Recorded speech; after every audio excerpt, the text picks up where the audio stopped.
Kur duhet të kompenzohen ditët e agjerimit të humbura dhe kur duhet të bëhet shpagimi me ushqim.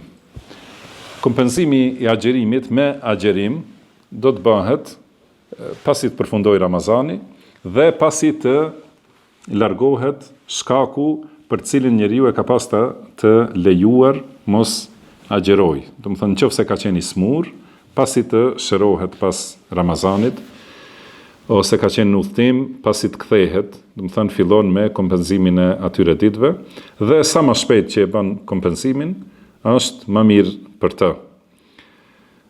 Kurse vonimi mund të ta fusë në rrezik.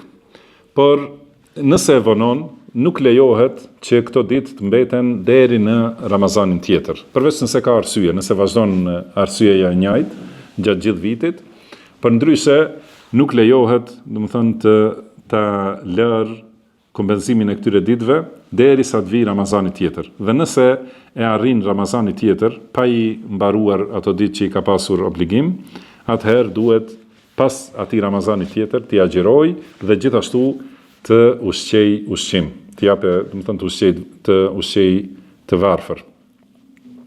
Kurse ata njerëz që duhet të ushqejnë, jo ta kompenzojnë me agjerim, gjithashtu edhe ata duhet sa më shpejt.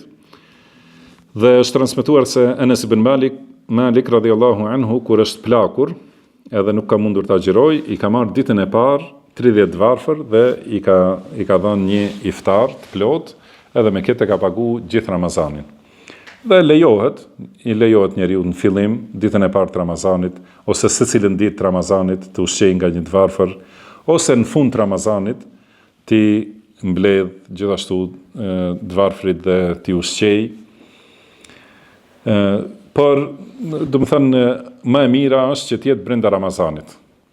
Dhe nëse ka ndonjë arsye që të mbetet, si tham, si me agjerimin duhet sa më shpejt ta kryej këtë detyrë dhe mos e lër të vonohet.